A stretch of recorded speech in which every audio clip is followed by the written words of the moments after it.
महाराष्ट्र लाईव्हद्वारे विविध मागण्यांसाठी किसान सभेचे नेते अजित नवले यांच्या नेतृत्वाखाली राजूर ते अहिल्यानगर असा लॉंग मार्च निघालाय। मंगळवारी लॉंग मार्चनं आपल्या प्रवासाचा पहिला टप्पा पूर्ण केलाय। राजूरमधून निघालेला हा मोर्चा अकोले तहसील कार्यालयाच्या प्रांगणात मुक्कामी दाखल झालाय। या मोर्चात आदिवासी बांधवांसह कष्टकरी महिलांचा मोठ्या संख्येने सहभाग आहे। मोर्चेकरांच्या वाढत्या प्रतिसादाची दखल राज्य सरकारने घेतली आहे। अहिल्यानगरचे पालकमंत्री राधाकृष्ण विखे पाटील यांच्या मध्यस्थीने आज दुपारी 4 वाजता मंत्रालयात महत्त्वाची बैठक पार पडणार आहे। या बैठकीत 5 मंत्र्यांच्या उपस्थितीत मोर्चेकरांच्या शिष्टमंडळाशी चर्चा केली जाईल। मोर्चातून 13 जणांचं शिष्टमंडळ चर्चेसाठी मुंबईकडे रवाना होणार आहे। दरम्यान शिष्टमंडळ मुंबईत चर्चेला जाणार असलं तरी लॉंग मार्चमध्ये सहभागी झालेले आंदोलक आपला पायी प्रवास सुरूच ठेवणार असल्याची भूमिका किसान सभेने स्पष्टपणे घेतली आहे।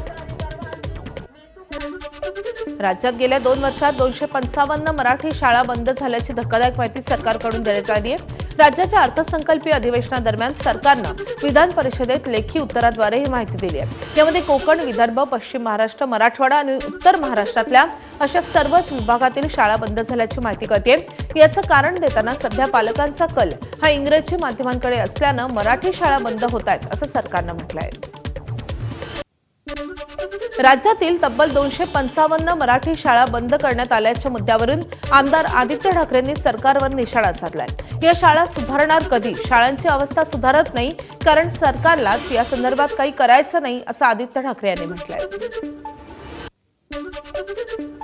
शाळा आणि शाळेंमध्ये काय आपण नेमकं सिलेबस आपण हे करत आहोत मुलांसाठी किंवा मुलींसाठी? चांगले बाथरूम आहेत का? चांगले क्लासरूम आहेत का? मध्यंतरीच्या काळात मला आठवतं एक तरुण मुलगा महाराष्ट्रातच स्कूटरवरून फिरत होता पूर्ण महाराष्ट्रामध्ये आणि झेडपीच्या शाळा दाखवत होता। आपले सर्व लोकांनी लाईक केलंय, खूप लोकांनी कमेंट केले की सरकारने लक्ष द्यावं, सरकारने लक्ष द्यावं। पुढे सरकारकडून काही नाही। 10वी आणि 12वीच्या परीक्षा कॉपी मुक्त करण्याचा आमचा प्रयत्न असल्याची प्रतिक्रिया गृह राज्यमंत्री पंकज भोयर यांनी दिली आहे। त्या पार्श्वभूमीवर परीक्षा केंद्रावर सीसीटीव्ही बसवण्यात येत असल्याची माहिती भोयर यांनी दिली आहे।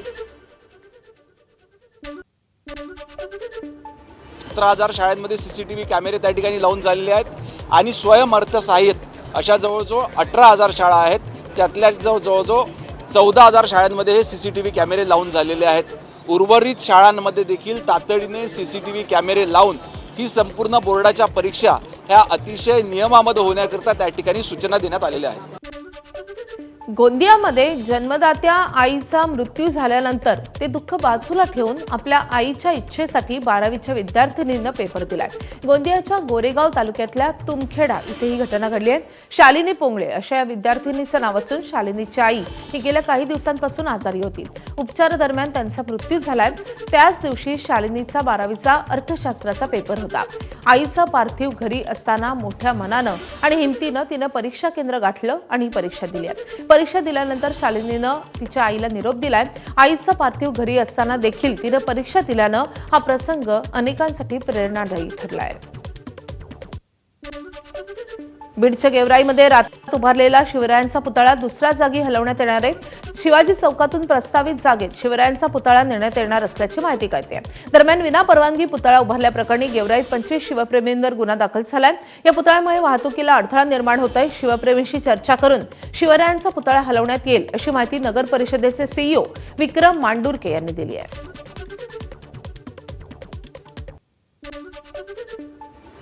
10 फेब्रुवारी 2026 रोजीच्या सर्वसाधारण सभेमध्ये सदर विषय सभागृहासमोर मांडण्यात आला होता। सभागृहाकडून त्याच्यावर निर्णय पण आलेला आहे आणि आता त्या पुढील प्रशासकीय कारवाईसाठी सदर प्रस्ताव माननीय जिल्हाधिकारी यांच्याकडे सादर करणार आहे नगर परिषद। तत्पूर्वी 23 फेब्रुवारी 2026 रोजी अनधिकृतपणे पुतळा बसवण्यात आलेला आहे। त्या अनुषंगाने जे कोणी शिवप्रेमी आहेत यांच्याशी आम्ही चर्चा करत आहोत सदर पुतळ्याच्या अनुषंगाने आणि पुढील कारवाई करण्यात येईल। बुलढाण्यात लोणार सरोवरातील वाढत्या पाणी पातळीमुळे 12व्या शतकातील कमळजा माता मंदिर धोक्यात आले। मंदिर वाचवण्यासाठी भाविकांनी उपोषण केलंय. देवीच्या मूर्तीच्या डोळ्यापर्यंत पाणी पोहोचल्यानं शासनानं उपाययोजना करण्याची मागणी भाविकांनी केली आहे. 2 दिवसांपासून लोणार तहसील कार्यालयासमोर भाविकांनी बेमुदत सामूहिक उपोषण सुरू केलंय. मुंबई उच्च न्यायालयाच्या नागपूर खंडपीठानं या प्रकरणाची दखल घेतल्यानंतरही प्रत्यक्ष कामाला सुरुवात न झाल्यानं संताप व्यक्त होत आहे. आता प्रशासन तत्काळ पावलं उचलणार का याकडे सर्वांचं लक्ष लागलंय.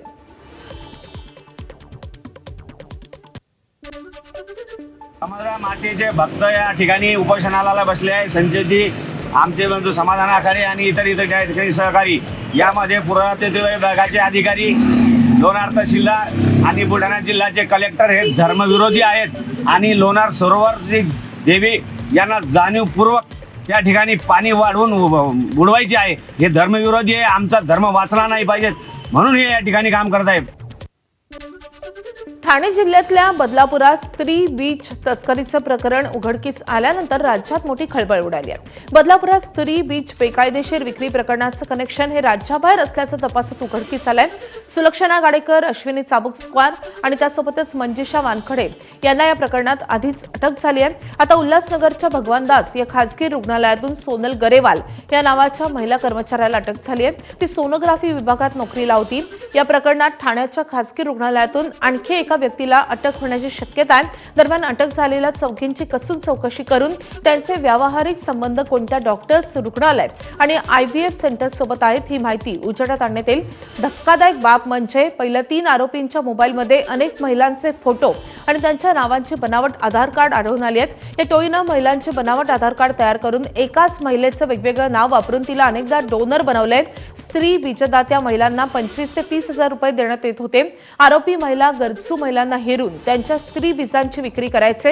या गुन्ह्यात 500हून अधिक महिलांचा वापर करण्यात आल्याचा संशय आहे. या प्रकरणात पोलिसांची 3 पथकं सखोल तपास करत आहेत. मुंबईच्या महापौर रितू तावडे यांच्या आदेशानंतर वर्सोवा पोलिसांनी मोठी कारवाई करत अंधेरी पश्चिमेतील यारी रोड परिसरातून 25 बांगलादेशी नागरिकांना अटक केली आहे. हे सर्वजण अवैधरित्या भारतात दाखल होऊन मागील काही वर्षांपासून मुंबईत वास्तव्यास होते. बडी रातच्या दिवशी शकूरूच्या शाह बाबा दरगाह इथे ते येणार असल्याची माहिती ATC पथकाला मिळाल्यानंतर हा छापा टाकण्यात आला. आरोपींकडून भारत आणि बांगलादेशचे मोठ्या प्रमाणात कागदपत्र जप्त करण्यात आली असून त्यांच्या देशात पाठवण्याची प्रक्रिया सुरू करण्यात आली आहे. शुक्रुलाच्या मैदान दर्ग्याला हे काही ट्रान्सजेंडर जे आहेत ते दर्शनासाठी आले होते आणि त्यांच्या ज्या हालचाली होत्या थोड्याशा संशयित वाटत होत्या आणि त्यांच्या भाषेबरोबर पण थोडीशी भाषा त्यांची इतर बंगाली लोकांपेक्षा थोडी वेगळी वाटत होती. माझे ATC ऑफिसर आहेत, त्यांना त्यांच्याशी चर्चा केली आणि त्यांना म्हणाले की यांना आपण थोडंसं इंटरसेप्ट करूया, की बघूया, त्यांची चौकशी करूया. आणि त्याप्रमाणे आम्ही त्यांची चौकशी केली आणि त्यांचे मोबाईल फोन चेक केल्यानंतर काही बांगलादेशचे त्याच्यामध्ये मोबाईल नंबर्स मिळाल्यानंतर त्यांचे पुढील त्यांना पोलीस ठाण्यात आणून पुढील कारवाई करण्यात आली आहे. मराठी भाषेबाबत आक्षेपार्ह वक्तव्य करत नागरिकांना दमदाटी केल्याचा आरोप असलेल्या एका तरुणाला मनसेच्या कार्यकर्त्यांनी चोप देत पोलिसांच्या ताब्यात दिलाय.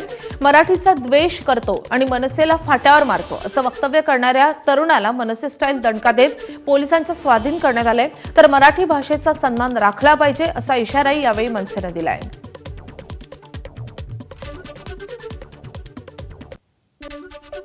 भिवंडीमध्ये अनधिकृत बांधकामाबाबत तक्रार केल्याच्या रागातून एका व्यक्तीला 5 जणांच्या टोळक्यानं लाथाबुक्क्यांनी बेदम मारहाण केली आहे.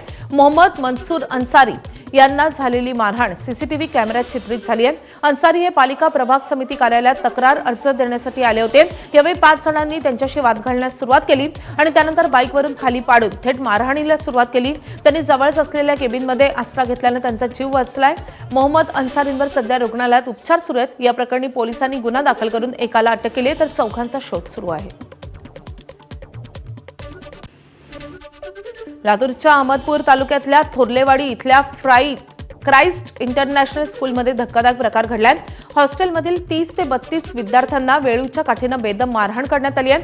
21 फेब्रुवारीला रात्री आरोपी उज्ज्वल प्रकाश सोनीनं मोटारसायकलचं नुकसान केल्याच्या संशयावरून विद्यार्थ्याला अश्लील शिवीगाळ करत मारहाण केली आहे. यावेळी त्यानं विद्यार्थ्याला धमकी दिल्याचं समोर आलंय. या प्रकरणी शाळेचे प्राचार्य जयबा बेर्ला, प्रवीण नाडर यांची अहमदपूर पोलीस ठाणे येथे तक्रार दाखल करण्यात आली आहे. आरोपीला अटक करण्यात आलेली आहे. जमावाकडून झालेल्या बेदम मारहाणीत 30 वर्षीय अनोळखी तरुणाचा मृत्यू झाल्याची धक्कादायक घटना जळगाव तालुक्यातल्या अव्हाणे शिवारामध्ये घडली आहे. मुलाला पळवून नेण्याच्या संशयावरून हा प्रकार घडल्याचा अंदाज पोलिसांनी वर्तवलाय.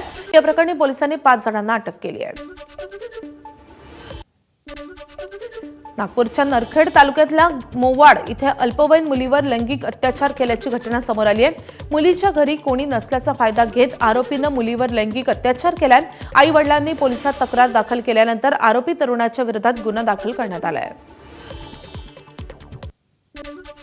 बीडच्या माजलगाव शहरात 2 बहिणींच्या अपहरणाचा प्रयत्न झाल्याची धक्कादायक बाब समोर आली आहे. ही घटना आंबेडकर चौक परिसरातील सुंदरराव सोळंके महाविद्यालयामध्ये घडली आहे. लहान बहिणींना प्रसंगावधान राखून आरडाओरडा केल्यामुळे अपहरणाचा प्रयत्न फसला आणि पोलिसांनी तत्काळ कारवाई करत आरोपींना ताब्यात घेतले. या प्रकरणी भाग्यश्री हजारे यांच्या फिर्यादीवरून तिघांच्या विरोधात अपहरणाचा गुन्हा दाखल झालाय. या घटनेमुळे शहरात एकच खळबळ उडाली असून नागरिकांनी संताप व्यक्त केला आहे.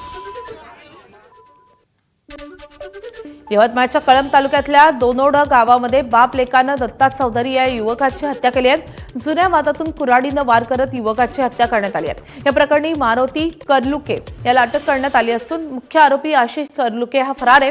कळंब पोलिसांकडून या आरोपींचा शोध सुरू आहे. दरम्यान 2020 पासून सुरू असलेल्या न्यायालयीन खटल्यामध्ये तडजोड करण्यास नकार दिल्यानं ही हत्या झाल्याची माहिती समोर येते आहे. चंद्रपूरच्या भद्रावती शहरात संपत्तीच्या वादातून सख्या भावानं बहिणीची धारदार शस्त्रानं गळा चिरून हत्या केल्याची धक्कादायक घटना घडली आहे. झाडे प्लॉट परिसरात हा प्रकार घडलाय. सूरज शंकर भोंडे या 28 वर्षीय आरोपीनं बहीण संजीवनी शंकर भोंडे हिची हत्या केली आहे. तर मुलीला वाचवताना आई पुष्पा भोंडे गंभीर जखमी झाल्यात. गेल्या काही दिवसांपासून घरात वाद सुरू असल्याची माहिती आहे. याच वादातून भावानं बहिणीची हत्या केल्याची माहिती समोर येते आहे. या प्रकरणी भद्रावती पोलिसांनी आरोपीला अटक केली आहे. डोंबिवलीत एका नामांकित हॉस्पिटलच्या डॉक्टरनं आत्महत्येचा प्रयत्न केलाय.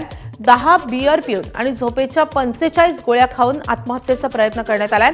नर्स सोबत प्रेमसंबंध असल्यानं नर्स वारंवार लग्नासाठी तगादा लावत असल्यानं डॉक्टरांना आत्महत्येचा प्रयत्न केलाय. डोंबिवली विष्णुनगर पोलिसांकडून या घटनेचा तपास सुरू आहे.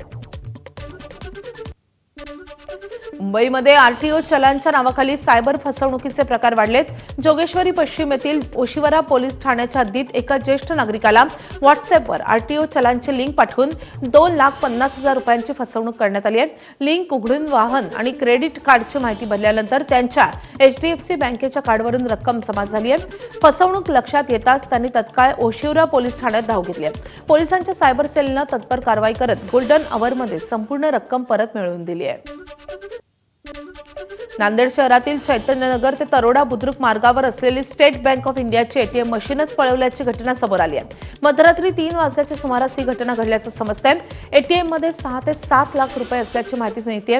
ATM मधील CCTV कॅमेरे बंद होते आणि त्यामुळे चोरट्यांचा शोध घेणं हे पोलिसांसमोर मोठं आव्हान असेल. CCTVच उपलब्ध नसल्यानं पोलिसांना आरोपींचा शोध घेणं हे अडचणीचं ठरणार आहे. ATM चोरी प्रकरणी अजूनही पोलिसांना कोणतेही धागेदोरे मिळाले नाहीयेत. पिंपरी चिंचवडच्या भोसरी परिसरात घरफोडीचा प्रकार घडलाय. इंद्रायणी नगरमध्ये घरफोडी करण्यासाठी आलेल्या सराईत गुन्हेगारांनी नागरिकांना बंदुकीचा आणि चाकूचा धाक दाखवत जखमी केलाय. मात्र नागरिकांनी धाडस दाखवत एका चोरट्याला पकडून चोप देत पोलिसांच्या ताब्यात दिले. तर त्याचा साथीदार सध्या पसार झालाय. या झटापटीची दृश्य मोबाईल कॅमेऱ्यात चित्रित झाली आहेत. तसंच या प्रकरणी भोसरी पोलीस पुढचा तपास करतायत.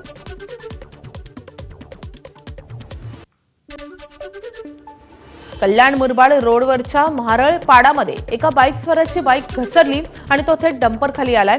लोडेड डंपरखाली चिरडल्या गेलेल्या तरुणाचा जागीच दुर्दैवी मृत्यू झालाय. या अपघाताची घटना CCTV कॅमेऱ्यात चित्रित झाली आहे. वैभव भामरे असं मृत तरुणाचं नाव असून तो मालेगावहून आजोबांच्या वर्षश्राद्धासाठी वरप गावी आला होता. नाशिकच्या चांदवडमध्ये एका भरधाव कारनं बाईकस्वार आणि पायी चालणाऱ्या महिलेला उडवल्याची घटना घडली आहे. या घटनेत बाईकस्वार गंभीर जखमी असून पायी जाणाऱ्या महिलेचा मृत्यू झालाय. स्वाती कुंभारडे नावाची महिला आपल्या मुलाला शाळेत घेण्यासाठी जात असताना हा अपघात घडलाय. सांगड पोलिसांनी ड्रायव्हरला ताब्यात घेतलं असून या प्रकरणाचा तपास सुरू आहे. कोल्हापूरमध्ये वेगानं दुचाकी चालवणं एका तरुणाच्या जीवावर बेतलंय. हातकणंगले कुंभोज मार्गावर रस्त्याच्या कडेला लावलेल्या फलकाला दुचाकी धडकली आहे आणि त्यामुळे तरुणाचं दुचाकीवरचं नियंत्रण सुटलं आणि सौरभ गाची नावाचा तरुण दुचाकीसह झाडावर आदळलाय. या अपघातामध्ये गंभीर जखमी झालेल्या तरुणाचा जागीच मृत्यू झालाय. सौरभ गाझी हा तरुण सांगलीच्या दुधगाव येथे राहत होता. रविवारी तो कुटुंबियांना भेटण्यासाठी गावाकडे निघाला होता. त्याचवेळी हा भयंकर असा अपघात घडलाय. नंदुरबार जिल्ह्यातल्या नवापूर तालुक्यातल्या विसरवाडीमधून एक धक्कादायक बातमी समोर येते. राष्ट्रीय महामार्ग क्रमांक 53 वर एका भरधाव स्विफ्ट कारचा भीषण अपघात झालाय. हा अपघात इतका भीषण होता की कारनं रस्त्यावरच 3 ते 4 वेळा पलटली. यामध्ये कारचा अक्षरशः चक्काचूर झालाय. ही संपूर्ण घटना सीसीटीव्ही कॅमेऱ्यात चित्रित झाली आहे. या अपघातामध्ये एका तरुणाचा मृत्यू झाला असून एक जण गंभीर जखमी आहे. अपघातग्रस्त कारची तपासणी केली असता त्यामध्ये मोठ्या प्रमाणात देशी दारूचे खोके आढळून आलेत आणि त्यामुळे ही भरधाव कार केवळ वेगामुळे उलटली की दारू तस्करी करताना पोलिसांच्या भीतीनं चालकाचा ताबा सुटला असाही संशय व्यक्त होतोय. परभणीच्या पूर्णा रेल्वे स्थानकावर थरारक अशी घटना घडली आहे. नांदेड पनवेल एक्सप्रेस सुटत असताना एका वृद्ध प्रवाशाचा पाय घसरलाय. याचवेळी कर्तव्यावर असलेल्या आरपीएफच्या महिला कॉन्स्टेबल रमा शर्मा यांनी धाव घेत प्रवाशाचा जीव वाचवलाय. हा संपूर्ण थरार सीसीटीव्हीमध्ये चित्रित झाला असून त्यांच्या धाडसाचं सर्वत्र कौतुक होत आहे. राज्यात अनेक भागात अवकाळी पावसानं धुमाकूळ घातलाय. आज विदर्भातल्या काही ठिकाणी विजांच्या कडकडाटासह हलक्या पावसाची शक्यता वर्तवण्यात आली आहे. मात्र राज्याच्या उर्वरित भागात पावसाची शक्यता कमी आहे असा अंदाजही हवामान विभागानं वर्तवलाय. तर राज्यात सर्वत्र तापमान वाढीचा इशाराही हवामान विभागानं दिलाय. नवी मुंबईच्या वाशी एपीएमसी फळ मार्केटमध्ये कलिंगडाची आवक मोठ्या प्रमाणात वाढली आहे. रमजानचे उपवास आणि उन्हाळ्यामुळे कलिंगड आणि रसाळ फळांची मागणी जोरदार आहे. सध्या दररोज 600 ते 700 टन कलिंगडांची आवक होतीये. होलसेल मार्केटमध्ये प्रति किलो 35 ते 40 रुपये आणि किरकोळ मार्केटमध्ये 50 ते 60 रुपयांपर्यंत भाव मिळत आहे. याचा फायदा शेतकरी आणि व्यापारी वर्गाला होऊ लागलाय. कलिंगडची आवक सोलापूर, कर्नाटक, पुणे, गुलबर्गा, विजापूर, लातूर आणि बीड येथून होत आहे. गोंदिया जिल्ह्यातील धान उत्पादक शेतकऱ्यांचे तब्बल 259 कोटींचे चुकारे अद्याप थकीत आहेत. जिल्ह्यात एकूण 1,32,614 शेतकऱ्यांनी धान विक्रीसाठी नोंदणी केली आहे. त्यापैकी 81,340 शेतकऱ्यांकडून 25,50,091 क्विंटल धान खरेदी करण्यात आली आहे. यातील 43,044 शेतकऱ्यांच्या खात्यात 346 कोटी 12 लाख रुपये जमा झाले असले तरीही 259 कोटी रुपये अद्याप प्रलंबित आहेत. उर्वरित निधीसाठी शासनाकडे मागणी करण्यात आल्याची माहिती पणन अधिकाऱ्यांनी दिलेली आहे. शेकडो वर्षांपूर्वीपासून कोकणातील गाव पळणीची परंपरा असणाऱ्या गावांपैकी मालवण तालुक्यातील निसर्ग सौंदर्याने नटलेल्या वायंगणी गावात ढोलांचा गजर झाला आणि गाव पळण सुरू झाली आहे. श्री देव रवळनाथाच्या कौलानं सुमारे 2000 वस्तीचं गाव हे देवांसहित रयतेला घेऊन वेशीबाहेर 3 दिवस रात्री मुक्कामीसाठी जातो. वेशीबाहेर गेलेलं गाव हे 3 दिवस 3 रात्रीनंतर देव रवळनाथ यांच्या हुकुमानं गाव वेशीबाहेर जातो. 3 दिवसांनी गावाचे 5 मानकरी आणि ग्रामस्थ सकाळी गाव भरण्याचा कौल घेतात. देवानं कौल दिल्यास वेशीबाहेर गेलेलं गाव हे परत वायंगणी गावात परतणार आहे. बॉलिवूड अभिनेता रणवीर हुड्डा यानं कोल्हापुरात कलवीर निवासिनी अंबाबाईचं दर्शन घेतलंय. प्रसिद्ध लावणी सबनांनी विठाबाई नारायणगावकर यांच्या जीवनावर आधारित चित्रपटाच्या शूटिंगसाठी रणदीप हुड्डा कोल्हापुरात आलाय. मंदिरातील त्याचा साधा आणि पारंपरिक लुक पाहण्यासाठी चाहत्यांनी मोठी गर्दी केली होती. गोव्यामधल्या मोपा येथील मनोहर आंतरराष्ट्रीय विमानतळावर काल रात्री एका गव्यानं थेट विमानतळ परिसरात प्रवेश केलाय. यामुळे कर्मचारी आणि प्रवाशांची चांगलीच धावपळ झाली. प्रसंगावधान राखत कर्मचाऱ्यांनी गव्याला सुरक्षितपणे बाहेर काढले. मात्र या घटनेमुळे काही काळ वाहतूक विस्कळीत झाली. सुदैवानं कोणतीही जीवितहानी झालेली नाहीये. केरळ राज्याचं नाव बदलून आता केरलम असं केलं जाणार आहे. केंद्रीय मंत्रिमंडळाच्या बैठकीत नुकतीच या नामांतराला मंजुरी मिळाली आहे. मल्याळम भाषेत केरळ राज्याचा उल्लेख केरलम असा होतो आणि त्यामुळे केरळ विधानसभेमध्ये 24 जून 2024ला या संदर्भात एकमतानं ठराव मंजूर झाला होता. काल याला केंद्राकडूनही मंजुरी मिळाली आहे. दरम्यान केरळमधील आगामी विधानसभा निवडणुकांच्या पार्श्वभूमीवर हा निर्णय महत्त्वाचा मानला जातोय. दिवसाढवळ्या ग्रेटर नोएडा परिसरात एका तरुणाची तिघांनी गोळ्या झाडून आणि चाकूनं भुसकून हत्या केली आहे. जुन्या वादातून या तरुणाची हत्या झाल्याचं सांगण्यात येते. या हत्येच्या सीसीटीव्हीमध्ये 3 तरुण हातात शस्त्रे घेऊन येताना दिसतात. त्यांनी तरुणाला खाली पाडून त्याच्यावर गोळ्या झाडल्या. दरम्यान एक महिला त्याला वाचवण्याचा प्रयत्न करते, पण ते तिला धमकावतायत. ती महिला ओरडत राहते आणि तिघे जण त्याला गोळ्या घालून आणि चाकूनं भुसकून पळून जातायत. असं सांगितलं जातंय की मृत व्यक्ती काही दिवसांपूर्वीच तुरुंगातून सुटलाय. ज्यांनी त्याला गोळ्या घातल्या त्यांच्या कुटुंबातील सदस्यांच्या हत्येच्या प्रकरणात तो तुरुंगात गेला होता आणि त्याच जुन्या वैमनस्यातून ही हत्या केल्याचं सांगण्यात येत आहे.